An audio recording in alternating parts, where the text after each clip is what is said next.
గుంటూరు జిల్లాలో కుటుంబ నియంత్రణ ఆపరేషన్ వికటించి ఓ వివాహిత మృతి చెందింది. డాక్టర్ల నిర్లక్ష్యం కారణంగా తమ బిడ్డ మృతి చెందిందని బాధితులు తీవ్ర ఆవేదన చెందుతున్నారు. మంగళగిరి నియోజకవర్గం ఎర్రబాలెనికి చెందిన గాజుల పావని కుటుంబ నియంత్రణ ఆపరేషన్ కోసం తెనాలి ప్రభుత్వ హాస్పిటల్కి చేరింది.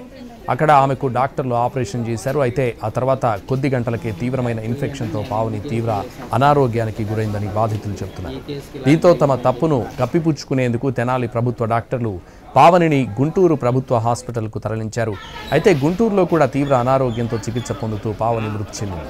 ఓఎస్ఎస్ ఫర్టిలిటీలో అమ్మ నాన్నలకి పర్సనలైజ్ ట్రీట్మెంట్ ఇచ్చారు. In the good hands of science. Mummy daddy అవ్వాలంటే ఓఎస్ఎస్ కి కాల్ చేయండి. డాక్టర్ల నిర్లక్ష్యం కారణంగా తమ బిడ్డ చనిపోయిందని మృతురాలి బంధువులు ఆరోపిస్తున్నారు. డాక్టర్ల నిర్లక్ష్య వైఖరిని ఇప్పటికే మంత్రి మనోహర్ దృష్టికి తీసుకెళ్లారు బాధితులు. అయితే తాను గతంలో అనేక సర్జరీలు చేశానని, ఈ కేసులో ఇలా ఎందుకు జరిగిందో తెలియడం లేదని సర్జరీ చేసిన డాక్టర్ చెప్పుకొస్తున్నారు.